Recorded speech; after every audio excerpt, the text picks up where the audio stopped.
Echo 5. Forecasting game theory, auction theory, and business objectives, not necessarily in that order. Okay, here we go. There's the contents. We looked at accounting and economic profits last week. This week, game theory extended, small-time crimes, business objectives, and a summary. Discuss with your partner what you think the business objectives of a company are. Well, generally we ended up thinking that they were strategic planning in an organization's process of defining its strategy or direction and making decisions on allocating its resources to pursue this strategy, including its capital and people. I'm not saying that you came to those conclusions, but those are business objectives that you might look at.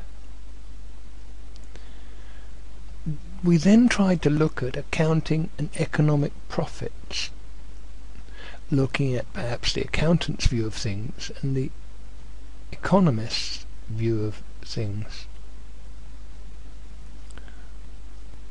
The accountant's view was revenues, raw material, wages and depreciation. The economist's view was revenues, raw materials, wages and depreciation.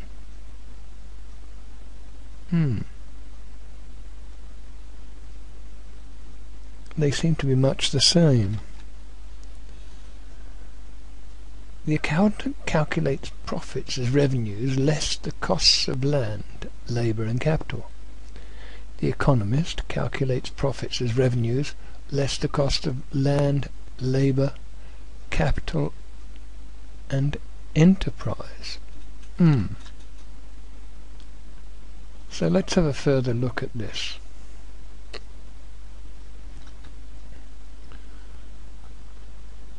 People often confuse accounting with economics. What they see as accounting may actually be economics, or vice versa. More so, many professionals educate themselves under various fields concerning both subjects or disciplines, because learning one will surely entail getting to know the related concepts of the other. I wish that took us any closer. Here's a picture from The Economist. Perhaps this will help us understand. Economics is the social science that analyzes the production, distribution and consumption of goods and services. An accountant is someone who maintains and audits business accounts. I wonder if that's taking us any closer. We then did a reading, or looked at a reading. This was about the Hoover company, who offered to give a free holiday to anyone who bought one of their machines. They then made it difficult to collect. In addition, it didn't work out as they had expected. They had expected that when people had a package, were given a package holiday, or a holiday, they would go to the travel agent and book extras from the travel agent. Whereas what in actual fact happened was that they went and collected the holiday and then arranged all the parts of it themselves, which were much cheaper than they could have got from the travel agent. Now Hoover expected to get a cut from what everybody paid to the travel agent. Since they didn't pay much to the travel agent, then Hoover didn't get a cut, and as a consequence, what was for them quite a reasonable scheme turned out to be a loss-making scheme that eventually led to them being sold off by their American parent. Forecasting. We know about weather forecasting. The weather forecasters do a lot of work on the weather, and then from a knowledge point of view predict how the weather is going to be. So forecasting is the process of making statements about events whose actual outcomes typically have not yet been observed.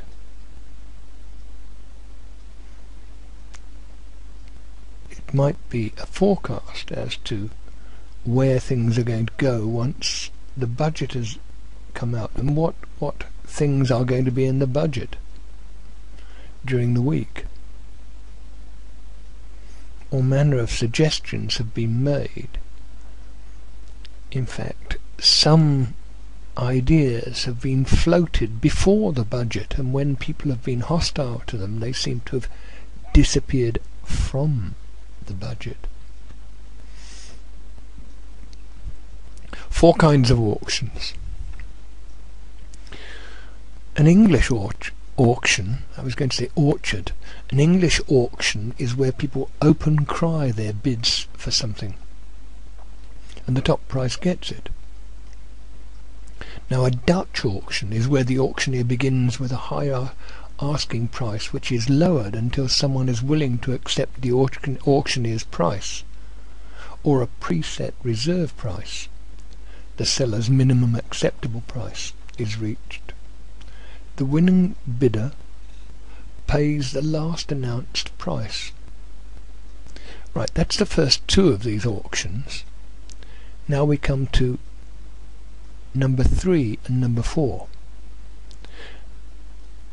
Number 3 is a second price sealed bid auction, or Vickrey auction, where bidders submit written bids without knowing the bid of other people, and the highest bidder wins, but the price paid is the second highest bid.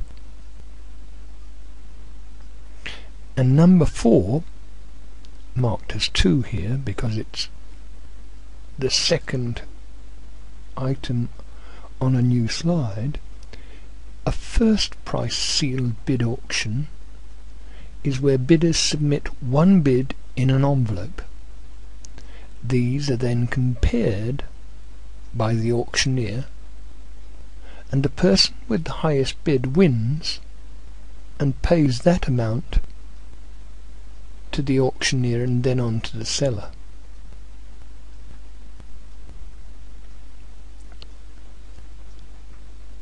Small-time criminals.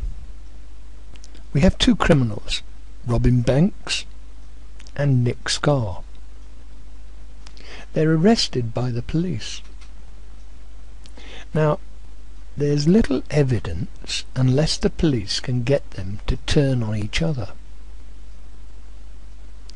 The best outcome is both getting short sentences, but each may feel that by betraying one another they can go free while the other goes to prison for a long time. So when Nick Scarr stays silent and Robin Banks stays silent, they both get short sentences. When Nick Scarr betrays Robin Banks, Nick Scarr betrays, no, when Robin Banks, I'm looking here. Alright, so when Robin Banks betrays Nick Scarr gets a long sentence and Robin Banks walks free. Similarly,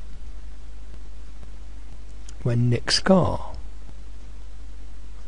betrays Robin Banks, Nick Scarr walks while Robin Banks gets a long sentence. When they both betray each other, then they both get medium sentences.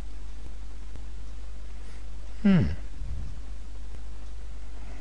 interesting item. But it's more interesting when we look at this. This is game theory, or the payoff matrix. Now the numbers in each box are payoffs to each firm. Firm A, Firm B. Firm B is on the left. Firm A is on the right.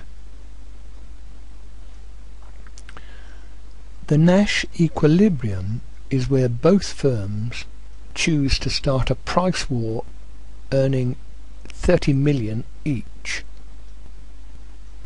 This is because when choosing a strategy, A examines B's options. If B tries to cooperate, A's best response is to start a price war. And if B starts a price war, A's best response is again to start a price war. B will come to the same conclusion when examining A's response. So,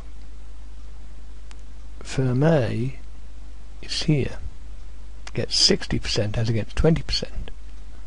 Firm B is here, 60 against 20%. If they're both in a price war, they get 30 each. But the best way is cooperating. Then they can get 50% each. This is price fixing. It's not very good for the consumer. And I'm not too sure that it's very legal.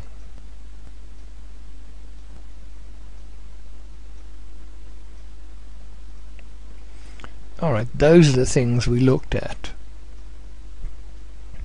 Accounting and economics, game theory, small-time crimes, business objectives,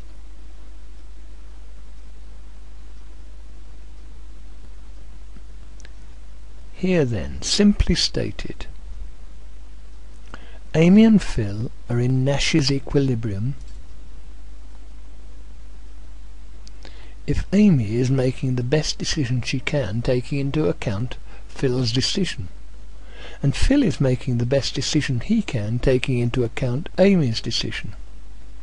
Likewise, a group of players are in Nashes Equilibrium if one is making the best decision that he or she can, taking into account the decision of the others. However, Nash's equilibrium does not necessarily mean the best cumulative payoff for all the players involved. In many cases, all the players might improve their payoff if they could somehow agree on strategies different from Nash's equilibrium, e.g., competing businesses forming a cartel in order to increase their profits. Now when we look at this,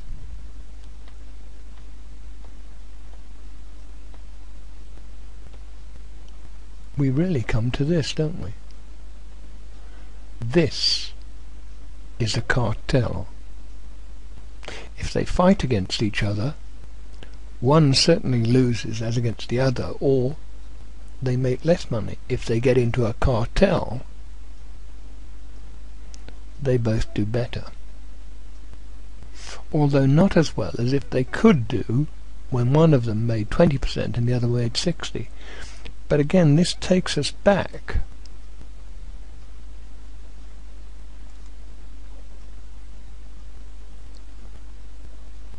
to these two. Okay, that's our economics work. Thank you very much.